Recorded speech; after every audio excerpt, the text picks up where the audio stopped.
Sirens spins a complex web of characters, making it hard to determine who the true villain is. The new mystery dramedy has reigned over Netflix's global charts for weeks, as audiences are thoroughly intrigued by the alluring characters and motivations in the 5-episode miniseries. Sirens ending offers a ton of material to unpack, with some aspects left ambiguous as to the characters' purposes and where their lives might be headed after the show. Not to mention, there are Greek mythology parallels to explore. Sirens' cast is led by up-and-coming stars like Millie Alcock, Simone, and Megan Fahey, Devon, as well as veteran actors like Julianne Moore, Michaela, and Kevin Bacon, Peter. Each character has a critical part to play in the unfolding events, yet none of them is clearly evil or malicious. The series initially sets up Michaela to appear as some horrifying cult leader, but more of her story is unraveled over time, and the closing scene on the ferry almost entirely subverts everything we knew about her. Sirens' complex characters don't give the show one main villain. Every character has made some questionable choices. Of the 4 main characters, it's impossible to determine one obvious villain. Each person has their strengths and their flaws, but they're all profoundly human. Each of them does terrible things, but their motivations allow us to sympathize with them, making it hard to view them as an antagonist. They've all made mistakes and poor judgment calls to get themselves to where they are at the start of the series, and that makes it easy for them to view each other as villains at times, but the audience has the liberty of seeing every aspect. When the show begins, Devon views Michaela as a villain.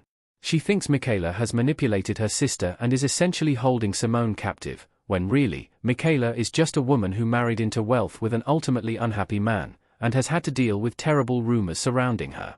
Simone views her father as the villain, as he made her life terrifying from the get-go, and views Devon as an extension of him when she tries to get her to return to Buffalo.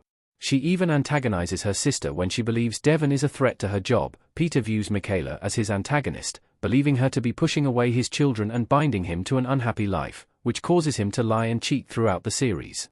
After discovering that Peter kissed Simone, Michaela begins to view Simone as a villain, seeing the younger woman as a representation of her husband's infidelity and desire for someone else. There are complicated aspects to each character, and what makes the show so excellent is that different viewers will consider different characters to be right or wrong, and those views might change drastically throughout the show. "You're not a monster" is a critical quote at the end of the series that demonstrates many of the show's most critical themes. Each of these women is vilified at some point by their respective love interests for acting in a certain way.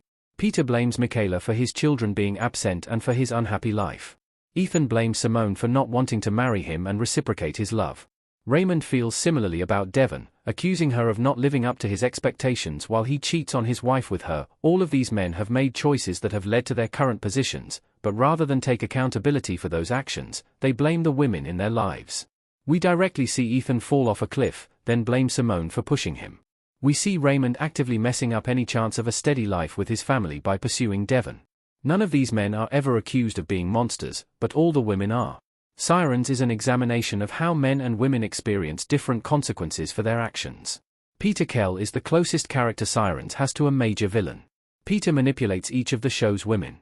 Kevin Bacon as Peter Kell looking serious in Sirens Episode 4. Peter seems like a relatively decent guy. He's kind to his staff, appears to be fairly reasonable and understanding, and craves time with his children. However, it's evident throughout the show that he's the most manipulative character. Even though his wife ends up leaving him, Peter doesn't feel like he experiences any consequences for kissing another woman. He's constantly turning those around him against each other, even if it's a subconscious choice, just by putting on a kind face and making himself out to be the good guy in any situation. An important element to note is that Sirens Episode 4 is titled Persephone, which ties to the aforementioned Greek mythology references. In mythology, Persephone was a goddess who became the queen of the underworld after being kidnapped by Hades. In the context of Sirens, this would make Peter Hades, with the island being the underworld, and his wife being Persephone. If anyone is the villain, it's Peter, who gets away with whatever he pleases due to his charisma and ability to seem reasonable. Sirens' villain subverts the Greek mythology it's inspired by. The Sirens aren't the monsters in the Netflix miniseries. Simone at the ending of Sirens. Sirens are mythical creatures in Greek mythology who are half woman, half bird, known for singing songs and luring men in with their beauty, only to cause their demise. In the Odyssey, Odysseus and his crew are lured in by sirens, and Odysseus is forced to rescue them from horrible fates. The Netflix TV series Sirens is an evident subversion of this myth, incorporating many of the same elements. Michaela is portrayed initially as a siren, carrying a bird and singing a song on her island in the dreamlike opening sequence. However, rather than Michaela being the villain who causes her man's death, she's the victim of a loveless marriage and a husband who blames her for his life rather than taking responsibility for his choices. By the show's ending, Simone takes Michaela's place as Persephone, remaining in the underworld with Hades while everyone else leaves. Her choice to marry Peter was a cry for help, and Devon turned her head rather than devote herself to Simone again.